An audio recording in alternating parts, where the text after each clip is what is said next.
ನನ್ನ ಹೆಸರು ರಮೇಶ್. ಅಪ್ಪ ಅಮ್ಮನ ಮುದ್ದಿನ ಮಗ, ನಾನೊಬ್ಬನೇ ಮಗ. ಅಕ್ಕ ಒಬ್ಬಳು ಇದ್ದಾಳೆ, ಅವಳು ಫಾರಿನ್ನಲ್ಲಿ ಇದ್ದಾಳೆ. ವರ್ಷಕ್ಕೆ ಇಲ್ಲ 2 ವರ್ಷಕ್ಕೆ ಒಂದು ಬಾರಿ ಬರುತ್ತಾಳೆ ಅಷ್ಟೇ. ಅವಳು ತುಂಬಾ ಕಮರ್ಷಿಯಲ್. ಅವಳಾಯಿತು, ಅವಳ ಕೆಲಸವಾಯಿತು, ದುಡ್ಡು. ಯಾವಾಗಲೂ ದುಡ್ಡಿನ ಹಿಂದೆ ಬಿದ್ದಿರುತ್ತಾಳೆ. ಅವಳ ಬಳಿ ತುಂಬಾ ಐಶ್ವರ್ಯವಿದೆ, ಆದರೂ ಕೂಡ ಅವಳು ಈ ದುಡ್ಡಿನ ಹಿಂದೆ ಬಿದ್ದಿದ್ದಾಳೆ. ಅಕ್ಕನ ಮೇಲೆ ಸಂಪೂರ್ಣವಾಗಿ ಆಸೆ ಬಿಟ್ಟುಬಿಟ್ಟಿದ್ದಾರೆ. ಏನಿದ್ದರೂ ನನ್ನ ಮೇಲೆ ತುಂಬಾ ಭರವಸೆ ಇಟ್ಟುಕೊಂಡಿದ್ದಾರೆ. ಅದಕ್ಕಾಗಿ ನನಗೆ ತುಂಬಾ ಚಂದ ಇರುವ ಹೆಣ್ಣನ್ನು ಹುಡುಕುತ್ತಿದ್ದಾರೆ. ಲವ್ ಮ್ಯಾರೇಜ್ ಆಗಬೇಡ, ನಾವೇ ಹುಡುಕುತ್ತೇವೆ ಅನ್ನುವುದು ಅವರ ವಾದ. ಆದರೆ ಅವರು ಹುಡುಕುವ ಹುಡುಗಿ ಮನೆ ಕೆಲಸ ಮಾಡಿಕೊಂಡು ಇರುತ್ತಾಳೆ. ನಾನು ಎಷ್ಟು ಓದಿದ್ದೇನೆ ಅಷ್ಟೇ ಓದಿರಬೇಕು, ನೋಡಲು ನನ್ನ ರೀತಿ ಸುಂದರವಾಗಿ ಇದ್ದರೆ ಮಾತ್ರ ಮದುವೆ ಆಗುವುದು. ನೀವು ಹುಡುಕಿರುವ ವಯಸ್ಸಾದ ಆಂಟಿಗಳನ್ನು ಮತ್ತು ಯಾವುದೇ ಬುದ್ಧಿವಂತಿಕೆ ಇಲ್ಲದ ಹೆಣ್ಣನ್ನು ನಾನು ಮದುವೆ ಆಗುವುದಿಲ್ಲ. ಅಮ್ಮ ದಡ್ಡಿಯಾದರೆ ಮಕ್ಕಳು ಕೂಡ ದಡ್ಡರಾಗುತ್ತಾರೆ. ನನ್ನ ಹೆಂಡತಿ ದಡ್ಡಿಯಾದರೆ ಮುಂದೆ ಉಡುವ ಮಕ್ಕಳು ಕೂಡ ದಡ್ಡರಾಗುತ್ತಾರೆ.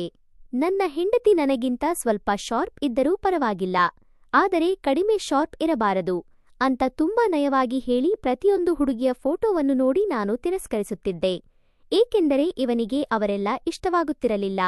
ಅವಳನ್ನು ನೋಡಿದ ತಕ್ಷಣ ಅವಳು ನನ್ನವಳು ಅಂತ ಅನ್ನಿಸಬೇಕು, ಅವಂತವಳನ್ನು ಮಾತ್ರ ನಾನು ಮದುವೆ ಆಗುವುದು. ಹೊಸ ಹುಡುಗಿ ಕೆಲಸಕ್ಕೆ ಸೇರಿದ್ದಾಳೆ. ಅವಳ ಹೆಸರು ಶ್ರುತಿ. ಅವಳನ್ನು ನೋಡಿ ನಾನು ಸಂಪೂರ್ಣವಾಗಿ ಕಳೆದು ಹೋದೆ. ಆದರೆ ಅವಳು ನಮ್ಮವಳಲ್ಲ, ಹಿಂದಿಯ ಹುಡುಗಿ ಅಂತ ಅನಿಸುತ್ತದೆ. ಮ್ಯಾರೇಜ್ ಇಂಟರ್ಕ್ಯಾಸ್ಟ್ ಆಗುತ್ತದೆ, ಮನೆಯಲ್ಲಿ ಒಪ್ಪುವುದಿಲ್ಲ ಅನ್ನುವುದು ಒಂದು ಬಾಧೆ. ಪ್ರತಿದಿನವೂ ಅವಳ ಹಿಂದೆ ಮುಂದೆ ಸುತ್ತುತ್ತೇನೆ. ಆದರೆ ಅವಳಿಗೆ ಐ ಲವ್ ಯು ಹೇಳಲು ನಾನು ಕಷ್ಟಪಡುತ್ತಿದ್ದೆ. ಏಕೆಂದರೆ ಅಪ್ಪ ಅಮ್ಮ ಒಪ್ಪುವುದಿಲ್ಲ ಅಂತ ಅವನು ತನ್ನ ಆಸೆಗಳನ್ನು ಬಚ್ಚಿಡುತ್ತಿದ್ದಾನೆ. ಆದರೆ ಅವನಿಗೂ ಕೂಡ ಅವಳ ಅವಶ್ಯಕತೆ ಇದೆ. ಏಕೆಂದರೆ ಅವನು ಹುಡುಕುತ್ತಿರುವ ಹುಡುಗಿ ಸೇಮ್ ಷರತ್ತಿಯ ರೀತಿಯೇ ಇದ್ದಾಳೆ. ಅವರ ಮನೆಯಲ್ಲಿ ಅಮ್ಮನ ಬಳಿ ಕೇಳಿದ. ಅಮ್ಮ, ಇಂಟರ್ಕ್ಯಾಸ್ಟ್ ಮ್ಯಾರೇಜ್ ಅಂದರೆ ನೀನು ನಮ್ಮ ಮಗ ಅನ್ನುವುದನ್ನು ಮರೆಯುತ್ತೇವೆ ಅಂದಳು. ಹೊಸ ಸಮಸ್ಯೆ ಶುರುವಾಯಿತು. ಏನೆಂದರೆ ಶ್ರುತಿ ತುಂಬಾ ಸುಂದರವಾಗಿದ್ದಾಳೆ, ತುಂಬಾ ಅಟ್ರಾಕ್ಟ್ ಆಗಿದ್ದಾಳೆ, ಯಾವಾಗಲೂ ನಗುಮುಖದಲ್ಲಿ ಇರುತ್ತಾಳೆ. ಅದಕ್ಕಾಗಿ ಇವನ್ನ ಆಫೀಸ್ನ ಗೆಳೆಯರೆಲ್ಲ ಅವಳಿಗೆ ಲೈನ್ ಹೊಡೆಯುತ್ತಿದ್ದಾರೆ. ಅವಳು ಯಾರನ್ನಾದರೂ ಇಷ್ಟಪಟ್ಟು ಒಪ್ಪಿದರೂ ಪರವಾಗಿಲ್ಲ, ಎಲ್ಲರೂ ಮ್ಯೂಚುವಲ್ ಅಂಡರ್ಸ್ಟ್ಯಾಂಡಿಂಗ್ನಲ್ಲಿ ಇದ್ದಾರೆ. ಇಷ್ಟು ಒಳ್ಳೆಯ ಹುಡುಗಿಯನ್ನು ಹೊರಗೆ ಬಿಡುವುದು ಬೇಡ ಅನ್ನುವುದು ಒಬ್ಬರಲ್ಲ, ಇಬ್ಬರಲ್ಲ, 5 ಜನ ಲೈನ್ ಹಾಕುತ್ತಿದ್ದಾರೆ. ಅವಳು ಎಲ್ಲರ ಜೊತೆಯಲ್ಲೂ ನಗುತ್ತಾ ಮಾತನಾಡುತ್ತಾಳೆ. ಇದರಿಂದ ಅವಳು ಯಾರ ಜೊತೆ ಬೀಳುತ್ತಾಳೆ ಅನ್ನುವುದು ಕೂಡ ಪ್ರೀತಿಯಲ್ಲಿ ತಿಳಿದಿಲ್ಲ. ನನಗೆ ತುಂಬಾ ಇಷ್ಟವಳು. ಅವಳು ನನ್ನನ್ನು ಬಿಟ್ಟುಬಿಟ್ಟರೆ ಭಯವಾಗುತ್ತಿದೆ. ಇವನಿಗೆ ರಾತ್ರಿಯೆಲ್ಲ ನಿದ್ರೆ ಬರುತ್ತಿಲ್ಲ. ಮಧ್ಯರಾತ್ರಿ ಶ್ರುತಿಗೆ ಕಾಲ್ ಮಾಡಿ ನನಗೆ ಸ್ವಲ್ಪ ಸಮಸ್ಯೆ ಆಗುತ್ತಿದೆ, ನನಗೆ ಸಡನ್ ಆಗಿ ಭಯವಾಗುತ್ತದೆ ಅಂತ ಹೇಳುವ ಮನಸ್ಸಾಯಿತು. ಆದರೆ ಅವಳು ನನ್ನನ್ನು ಏನಾದರೂ ಅಂದುಕೊಂಡರೆ ಅಂತ ಅನಿಸಿತು. ನಂತರ ಶ್ರುತಿಯ ಕಡೆಯಿಂದ ಕಾಲ್ ಬಂತು. ಶ್ರುತಿಯ ಮನೆ ಇವನ ಮನೆಯಿಂದ ಸ್ವಲ್ಪ ದೂರದಲ್ಲೇ ಇರುವುದು. ಬೇಗ ಬಂದು ನನ್ನನ್ನು ರಕ್ಷಣೆ ಮಾಡು, ಇಲ್ಲಿ ಪೋಲಿ ಹುಡುಗರು ಬಾಗಿಲನ್ನು ತಟ್ಟುತ್ತಿದ್ದಾರೆ ಅಂತ ಕಾಲ್ ಮಾಡಿದ್ದಳು. ಇವನು ಸಿಕ್ಕಿದ್ದೇನೆಪ್ಪ ಅಂತ ಅವಳ ಮನೆಯ ಬಳಿ ಹೋಗಿ ಅಲ್ಲಿ ಇದ್ದ ಹುಡುಗರಿಗೆ ಚೆನ್ನಾಗಿ ಒಡೆದು ಕಳಿಸಿದ. ಶ್ರುತಿ ತುಂಬಾ ಖುಷಿಯಿಂದ ಸ್ವಲ್ಪ ಎಮೋಷನಲ್ ಆಗಿ ಅವನನ್ನು ಗಟ್ಟಿಯಾಗಿ ತಬ್ಬಿಕೊಂಡಳು. ಈ ಕಾಣದ ಊರಿನಲ್ಲಿ ಇವನನ್ನು ಬಿಟ್ಟರೆ ನನ್ನ ಸಹಾಯಕ್ಕೆ ಯಾರೂ ಇಲ್ಲ ಅಂತ ಖುಷಿಪಟ್ಟಳು. ಅವನು ಕೂಡ ಗಟ್ಟಿಯಾಗಿ ತಬ್ಬಿಕೊಂಡ. ಇಬ್ಬರು ಮೌನವಾಗಿದ್ದರು. ಮೌನವಾಗಿ ಇಬ್ಬರು ಪ್ರೀತಿಯಲ್ಲಿ ಬಿದ್ದರು. ಆದರೂ ಕೂಡ ಆಫೀಸ್ನಲ್ಲಿ ಇವಳ ಹಿಂದೆ ತುಂಬಾ ಜನ ಹುಡುಗರು ಬಿದ್ದರು ಪ್ರೀತಿಗಾಗಿ. ಆದರೆ ಇವಳು ಅವನನ್ನು, ಅವನು ಇವಳನ್ನು ಪ್ರೀತಿ ಮಾಡುತ್ತಿದ್ದಾರೆ. ಇವನ ಮನೆಯಲ್ಲಿ ಪ್ರೆಷರ್ ಜಾಸ್ತಿ ಆಯಿತು ಅರೇಂಜ್ ಮ್ಯಾರೇಜ್ಗೆ. ಆದ್ದರಿಂದ ಅವನು ಇಂದು ಬೆಳಿಗ್ಗೆ ಶ್ರುತಿಯ ಮನೆಯ ಬಳಿ ಬಂದು, ಬಾ, ಇಲ್ಲಿ ಪಕ್ಕದಲ್ಲಿಯೇ ದೇವಸ್ಥಾನವಿದೆ, ಈ ಸೀರೆ ಹುಟ್ಟಿಕೊಂಡು ರೆಡಿಯಾಗು ಅಂತ ಅವನ ಬಳಿ ಇದ್ದ ಸೀರೆಯನ್ನು ಕೊಟ್ಟ. ಅವಳು ಏನು ಅಂತ ಪ್ರಶ್ನೆ ಮಾಡದೆ ರೆಡಿಯಾಗಿ ಹೋದಳು. ಇಬ್ಬರು ಕೂಡ ಅಲ್ಲೇ ಪಕ್ಕ ಇದ್ದ ದೇವಸ್ಥಾನದಲ್ಲಿ ಮದುವೆಯಾದರು. ಏಕೆಂದರೆ ಅವಳ ಅಪ್ಪ ಅಮ್ಮ ಅಷ್ಟು ದೂರದಿಂದ ಬರುವುದಿಲ್ಲ, ವಯಸ್ಸಾದವರು. ಅಕ್ಕ ಒಬ್ಬಳು ಇದ್ದಾಳೆ, ಅವಳು ಬೇರೆ ರಾಜ್ಯದಲ್ಲಿ ಇದ್ದಾಳೆ, ಅವಳಿಗೂ ರಜೆ ಸಿಗುವುದಿಲ್ಲ. ಹೀಗೆ ಬಿಟ್ಟರೆ ಇವನು ನನ್ನ ಕೈಗೆ ಸಿಗುವುದಿಲ್ಲ ಅಂತ ಮದುವೆಯಾದಳು. ಆದರೆ ದುರದೃಷ್ಟದಿಂದ ಯಾರು ಕೂಡ ಇವಳಿಗೆ ವೆಲ್ಕಮ್ ಮಾಡಿಲ್ಲ.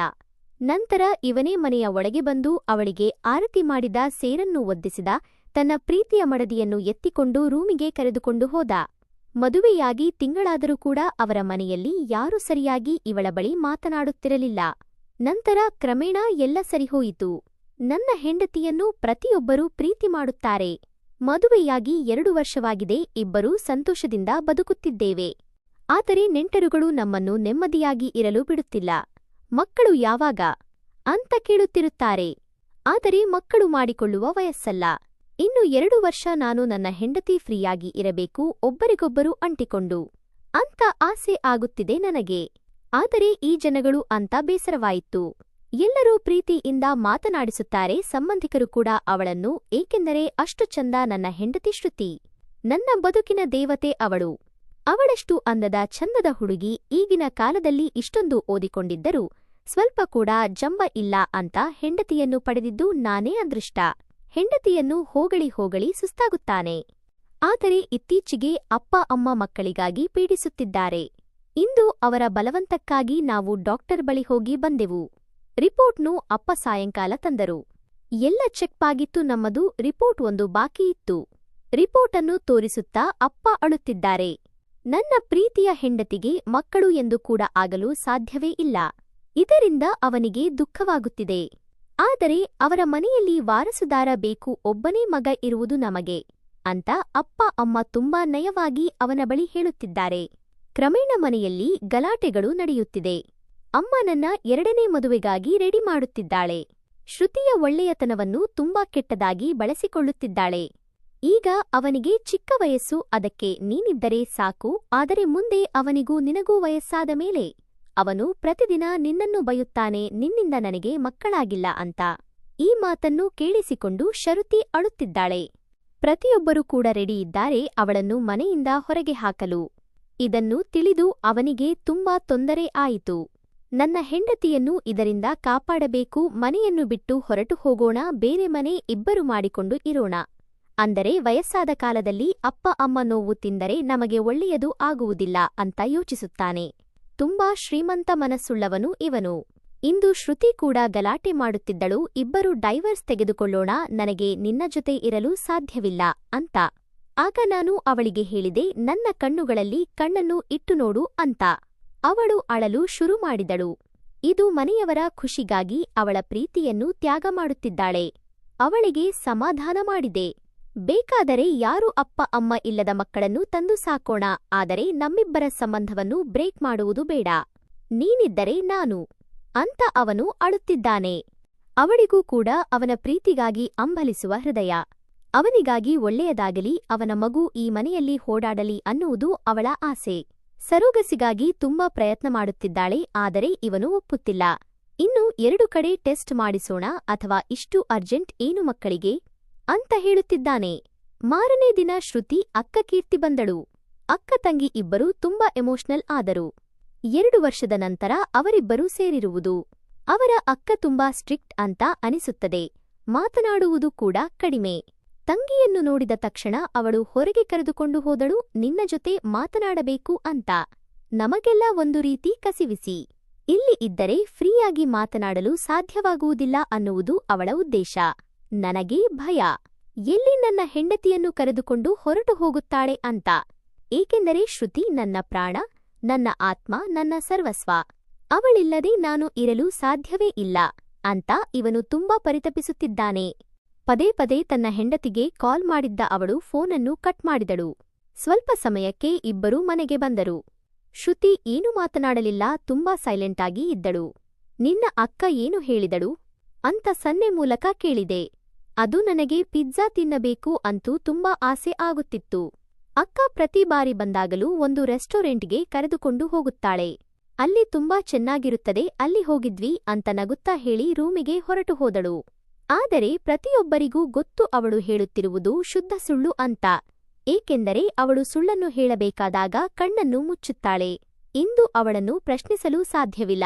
ಅವರ ಅಕ್ಕ ಅವಳ ಜೊತೆಯಲ್ಲಿ ಅವಳ ರೂಮಿನಲ್ಲಿ ಮಲಗಿದ್ದಾಳೆ. ನಾನು ಹೊರಗೆ ಇದ್ದ ದಿವಾನ್ ಕಾಟ್ ಮೇಲೆ ನೆಮ್ಮದಿಯಾಗಿ ನಿದ್ರಿಸಿದೆ. ಅಕ್ಕ ಬಂದಳು ಅಂತ ಗಂಡನನ್ನು ಹೊರಗೆ ಹಾಕಿದ್ದಾಳೆ. ಅವಳು ಒಬ್ಬಳು ಹೆಂಡತಿಯ, ಅವಳಿಗೆ ಚೆನ್ನಾಗಿ ಬುದ್ಧಿ ಕಲಿಸಬೇಕು ಅಂತ ಅಪ್ಪ ಅಮ್ಮ ಹೇಳಿದರೆ ನನ್ನ ಯೋಚನೆಯೇ ಬೇರೆ. ನೆಕ್ಸ್ಟ್ ಡೇ ನನ್ನ ಹೆಂಡತಿ, ನನಗೆ ಏನೋ ಒಂದು ದೊಡ್ಡ ಕೆಲಸವಿದೆ ಅಂತ ಹೊರಟು ಹೋದಳು. ನಾನು ಕೂಡ ಕೆಲಸಕ್ಕೆ ಹೋದೆ. ಅವರ ಅಕ್ಕ ಏನಾದರೂ ಅಂತ ತಿಳಿಯುವ ಪ್ರಯತ್ನ ಮಾಡಿಲ್ಲ. ಅವಳು ಬಂದಾಗಿಂದ ನನ್ನ ಹೆಂಡತಿ ತುಂಬಾ ಚಿಗರಿ ಹೋಗಿದ್ದಾಳೆ. ಅವರ ಅಕ್ಕನ ಮೇಲೆ ತುಂಬಾ ಕೋಪ ಇತ್ತು. ನಾನು ಆಫೀಸ್ನ ಕ್ಯಾಂಟೀನ್ನಲ್ಲಿ ಟಿಫನ್ ಮಾಡಿ ಕೆಲಸಕ್ಕೆ ಹೋದೆ. ಅವಳು ಪದೇ ಪದೇ ಕಾಲ್ ಮಾಡಿ ನನ್ನ ಅಕ್ಕನನ್ನು ನೋಡಿಕೊಂಡಿರಾ ಅಂತ ವಿಚಾರಿಸುತ್ತಿದ್ದಳು. ಯಾವುದಕ್ಕೂ ನಾನು ಉತ್ತರಿಸಲಿಲ್ಲ. ನನಗೆ ತುಂಬಾ ಕೋಪ ಬಂದಿದೆ. ಬೆಳಿಗ್ಗೆ ನನಗೆ ಹೇಳದೆ ಹೋಗಿದ್ದಾಳೆ ಅಂತ. ಮನೆಯಲ್ಲಿ ಮಗು ಬೇಕು ಅನ್ನುವ ಟಾರ್ಚರ್, ಇವಳು ಪಡುತ್ತಿರುವ ಕಷ್ಟ, ಇವನ್ನೆಲ್ಲ ನೋಡಿದರೆ ನನಗೆ ಈ ಬದುಕೆ ಬೇಡ ಅಂತ ಅನಿಸುತ್ತದೆ. ಆದರೂ ಕೂಡ ಈ ಸಮಯದಲ್ಲಿ ತುಂಬಾ ತಾಳ್ಮೆಯಿಂದ ಇರಬೇಕು ಅಂತ ಅಂದುಕೊಂಡೆ. ಇಂದು ನನ್ನ ಗೆಳೆಯನ ಮನೆಗೆ ಹೋದೆ. ಹೇಗಿದ್ದರೂ ಇವಳು ಮನೆಯಲ್ಲಿ ಇಲ್ಲ ಅಂತ. ನನ್ನ ಗೆಳೆಯ ತುಂಬಾ ದಿನದ ಮೇಲೆ ಬಂದಿದ್ದೀಯಾ, ಇಂದು ನೀನು ಪಾರ್ಟಿ ಕೊಡಿಸಬೇಕು ಅಂತ ನನ್ನನ್ನು ಹೊರಗೆ ಕರೆದುಕೊಂಡು ಹೋದ. ಅವನೊಬ್ಬನೇ ಅಲ್ಲದೆ ತುಂಬಾ ಜನ ಗೆಳೆಯರನ್ನು ಪಾರ್ಟಿಗೆ ಕರೆದ. ಕಂಡ ಪೂರ್ತಿ ಎಲ್ಲರೂ ಕುಡಿದರೂ, ಬೇಡ ಅಂದರೂ ನನಗೂ ಕೂಡ ಕುಡಿಸಿದರು. ನಾನು ಮನೆಗೆ ಹೇಗೆ ಬಂದೆ ಅಂತ ತಿಳಿದಿಲ್ಲ. ಆದರೆ ಯಾರದೋ ಸಹಾಯದಿಂದ ನಾನು ರೂಮಿಗೆ ಬಂದೆ ಅನ್ನುವುದು ಮಾತ್ರ ನನಗೆ ತಿಳಿದಿದೆ. ಬೆಳಿಗ್ಗೆ ನಾನು ಎಚ್ಚರವಾದಾಗ ಗಡಿಯಾರವನ್ನು ನೋಡಿದೆ. 12 ಗಂಟೆ ಆಗಿತ್ತು ಮಧ್ಯಾಹ್ನ. ಅಂದರೆ ನಾನು ಇಂದು ಕೆಲಸಕ್ಕೆ ಹೋಗಿಲ್ಲ ಅಂತ ಬೇಸರ ಮಾಡಿಕೊಂಡೆ. ನನ್ನ ಪಕ್ಕ ನನ್ನನ್ನು ಗಟ್ಟಿಯಾಗಿ ಹಿಡಿದುಕೊಂಡಿರುವ ಕೈಯನ್ನು ನೋಡಿ ನಾನು ಖುಷಿಪಟ್ಟೆ. ನನ್ನ ಹೆಂಡತಿ ಬಂದಿದ್ದಾಳೆ ಅಂತ. ಅವಳ ಕೂದಲನ್ನು ಸವರಲು ಆರಂಭಿಸಿದೆ. ಅವಳ ಹಣೆಗೆ ಮುತ್ತು ಕೊಡಲು ಹೋದಾಗ ಅವಳನ್ನು ನೋಡಿ ಬೆಚ್ಚಿ ಅವಳನ್ನು ದೂರ ತಳ್ಳಿದೆ. ನನ್ನ ಹೆಂಡತಿಯ ಜಾಗದಲ್ಲಿ ನೀನು ಏಕೆ ಮಲಗಿದ್ದೀಯಾ ಅಂತ ಬೈದೆ. ಹೆಂಡತಿ ಆದರೇನು, ಅವರ ಅಕ್ಕ ಆದರೇನು, ಬಾ ಇಂದು ಹಾಸಿಗೆಯನ್ನು ಹಂಚಿಕೊಳ್ಳೋಣ. ಅಲ್ಲ, ರಾತ್ರಿ ನಾನು ನೀನು ಒಂದೇ ಹಾಸಿಗೆ ಮೇಲೆ ಮಲಗಿಕೊಂಡಿದ್ದೆವು. ನೀನು ನನ್ನದೆಲ್ಲ ದೋಚಿದೀಯ ಕಳ್ಳ. ಈಗ ಏನು ಗೊತ್ತಿಲ್ಲದ ಹಾಗೆ ಮಾತನಾಡುತ್ತೀಯಾ ಅಂತ ಜೋರಾಗಿ ನಕ್ಕಿದಳು. ನಾನು ಬೆವರಲು ಶುರು ಮಾಡಿದೆ. ನನ್ನ ಹೆಂಡತಿಯನ್ನು ಬಿಟ್ಟು ಇನ್ನಾರನ್ನೂ ಕೂಡ ನಾನು ಕನಸಿನಲ್ಲೂ ಇಷ್ಟಪಡುವುದಿಲ್ಲ ಅಂದಹುದರಲ್ಲಿ ಅಂತ ನಾನು ಅದರಲ್ಲೂ ಶುರು ಮಾಡಿದೆ. ಅವಳು ನನ್ನನ್ನು ಅವಳ ವಯ್ಯಾರದಿಂದ ಅವಳ ಬುಟ್ಟಿಗೆ ಹಾಕಿಕೊಳ್ಳಲು ಪ್ರಯತ್ನಿಸಿದಳು. ಇದೆಲ್ಲವನ್ನೂ ನಿನ್ನ ತಂಗಿಗೆ ಹೇಳುತ್ತೇನೆ ಎಂದಾಗ, ಈಗ ನಾವಿಬ್ಬರು ಇರುವ ಪರಿಸ್ಥಿತಿಯನ್ನು ಯಾರು ನೋಡಿದರೂ ನೀನು ನನಗೆ ಏನೂ ಮಾಡಿದ್ದೀಯಾ ಅಂತ ಹೇಳುತ್ತಾರೆ. ನಾನು ಯಾರಿಗೂ ಸತ್ಯವನ್ನು ಹೇಳಬಾರದು, ಅಂದರೆ ಒಂದೇ ಒಂದು ಬಾರಿ ನನ್ನ ಜೊತೆ ಸೇರಿಬಿಡು ಅಂತ ಅವಳು ಕೇಳಿದಳು. ಹೇಗಿದ್ದರೂ ನಿನ್ನ ಹೆಂಡತಿಗೆ ಮಕ್ಕಳಾಗುವುದಿಲ್ಲ, ನನಗೆ ಮಕ್ಕಳಾಗುತ್ತದೆ. ಒಂದು ಬಾರಿ ಪ್ರಯತ್ನ ಮಾಡು, ಪ್ರೆಗ್ನೆಂಟ್ ಆದ ಮೇಲೆ ಬೇಕಾದರೆ ನಾವಿಬ್ಬರೂ ಮದುವೆ ಆಗೋಣ. ನನ್ನ ತಂಗಿಗೆ ನಾನು ಹೇಳಿದರೆ ಅವಳು ನಿನಗೆ ಡೈವೋರ್ಸ್ ಕೊಡುತ್ತಾಳೆ ಅಂತ ಹೇಳಿದಾಗ ಅವನು ಹಿಂದೆ ಮುಂದೆ ನೋಡದೆ ತನ್ನ ಹೆಂಡತಿಯ ಅಕ್ಕನ ಕೆನ್ನೆಗೆ ಹೊಡೆದ. ನಿನಗೆ ಎಷ್ಟು ಧೈರ್ಯ? ನನ್ನ ಹೆಂಡತಿಯ ಜೊತೆ ನನಗೆ ಡೈವೋರ್ಸ್ ಕೊಡಿಸುತ್ತೀಯಾ? ಅವಳು ನನ್ನ ಪ್ರಾಣ, ನನ್ನ ಉಸಿರು. ಅವಳಿಲ್ಲದೆ ನಾನು ಒಂದು ಕ್ಷಣ ಕೂಡ ಇರಲು ಸಾಧ್ಯವಿಲ್ಲ. ಪ್ರಪಂಚದ ಎಲ್ಲ ಐಶ್ವರ್ಯವನ್ನು ಕೊಟ್ಟರೂ ಕೂಡ ನಾನು ನನ್ನ ಹೆಂಡತಿಯನ್ನು ಕೊಡುವುದಿಲ್ಲ. ತಂದೆ ತಾಯಿ ಇಲ್ಲದ ಮಕ್ಕಳನ್ನು ನಾವು ಸಾಕುತ್ತೇವೆ. ನಮಗೆ ಮಕ್ಕಳಿಲ್ಲವಾದರೂ ಪರವಾಗಿಲ್ಲ. ನನಗೆ ಅವಳು ಮಗು, ಅವಳಿಗೆ ನಾನು ಮಗು. ಇದನ್ನೆಲ್ಲ ನನಗೆ ಹೇಳಿ ಹೇಳಿ ಸಾಕಾಗಿ ಹೋಗಿದೆ.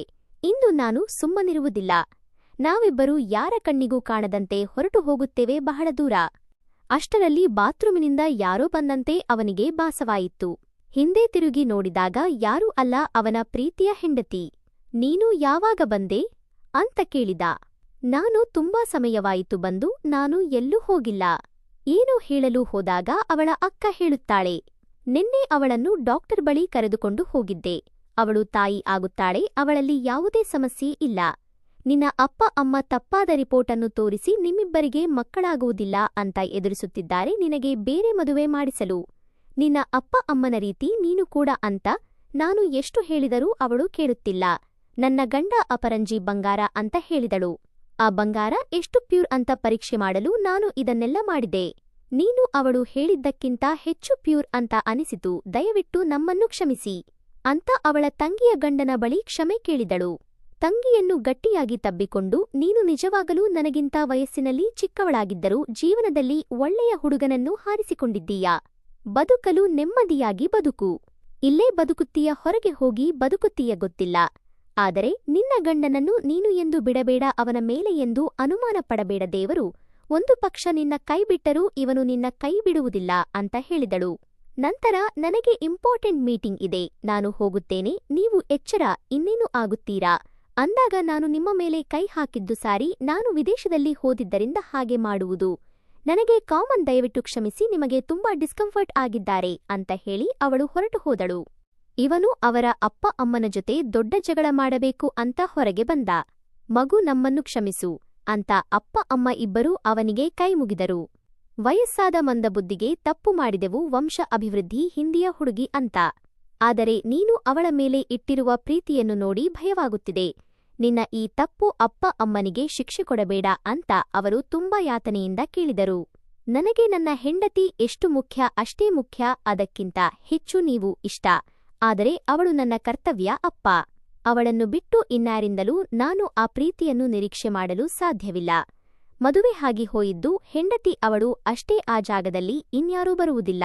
ನಿಮಗೆ ಇಷ್ಟ ಇಲ್ಲ ಅಂದರೆ ನಾವು ಸಪರೇಟ್ ಹೊರಟು ಹೋಗುತ್ತೇವೆ ಅಂತ ಅವನು ಹೇಳಿದ. ಆಗ ಅವನ ಅಪ್ಪ ಅಮ್ಮ ಇನ್ನೆಂದೂ ಕೂಡ ನಾವು ತೊಂದರೆ ಮಾಡುವುದಿಲ್ಲ, ಒಂದೇ ಒಂದು ಅವಕಾಶ ಮಾಡಿಕೊಡು ಅಂತ ಬೇಡಿಕೊಂಡರು. ಇವನು ಹೆಂಡತಿಯ ಮುಖವನ್ನು ನೋಡಿದ ಆಗ ಅವಳು ನಗುತ್ತಾ ಅವನ ಬಳಿ ಬಂದು, ಅಪ್ಪ ಅಮ್ಮನನ್ನು ಕ್ಷಮಿಸಿಬಿಡಿ, ಅವರು ಅತ್ತೆ ಮಾವ ಆಗಿದ್ದರೂ ನನ್ನ ಪಾಲಿಗೆ ಅಪ್ಪ ಅಮ್ಮ. ಈಗ ಬಾಣಂತನ ಯಾರು ಮಾಡುತ್ತಾರೆ? ನಮ್ಮ ಅಮ್ಮ ಅಷ್ಟು ದೂರದಿಂದ ಬರುವುದಿಲ್ಲ, ಅವರಿಗೆ ಕಷ್ಟ. ಅಂದ ತಕ್ಷಣ 3 ಜನ ತುಂಬಾ ವಿಚಿತ್ರವಾಗಿ ಅವಳನ್ನು ನೋಡುತ್ತಾರೆ. ಸ್ವಲ್ಪ ಹೊತ್ತು ಅವರಿಗೆ ಅರ್ಥವಾಗುವುದಿಲ್ಲ. ನಂತರ ಅವಳು ಹೇಳುತ್ತಾಳೆ, ನನಗೆ ಈಗ 3 ತಿಂಗಳು ಆಗುವವರೆಗೂ ಯಾರಿಗೂ ಹೇಳಬಾರದು ಅಂತ ಅಂದುಕೊಂಡಿದ್ದೆ. ಅಂದ ತಕ್ಷಣ ಅಲ್ಲಿ ಇದ್ದ ಎಲ್ಲರೂ ಜೋರಾಗಿ ಕಿರುಚುತ್ತಾರೆ ಖುಷಿಯಿಂದ. ಅವನಂತೂ ಅವಳನ್ನು ಎತ್ತಿಕೊಂಡು ತಿರುಗಿಸುತ್ತಾನೆ. ಇಷ್ಟು ಹೊತ್ತು ಆದ ನೋವನ್ನು ಕಷ್ಟವನ್ನು ಎಲ್ಲರೂ ಮರೆತು ಹೊಸ ಅತಿಥಿಯ ಆಗಮನಕ್ಕಾಗಿ ಕಾಯುತ್ತಿದ್ದಾರೆ. ತಮ್ಮ ಸೊಸೆಯನ್ನು ಮಗಳಿಗಿಂತ ಹೆಚ್ಚಾಗಿ ನೋಡಿಕೊಳ್ಳುತ್ತಿದ್ದಾರೆ. ಮುಂದೆ ಈ ವಿಡಿಯೋ ನಿಮಗೆ ಇಷ್ಟವಾಗಿದ್ದಲ್ಲಿ ನನ್ನ ಚಾನೆಲ್ನು ಲೈಕ್ ಮಾಡಿ, ಶೇರ್ ಮಾಡಿ ಮತ್ತು ಸಬ್ಸ್ಕ್ರೈಬ್ ಮಾಡಿ. Thanks for watching and keep supporting.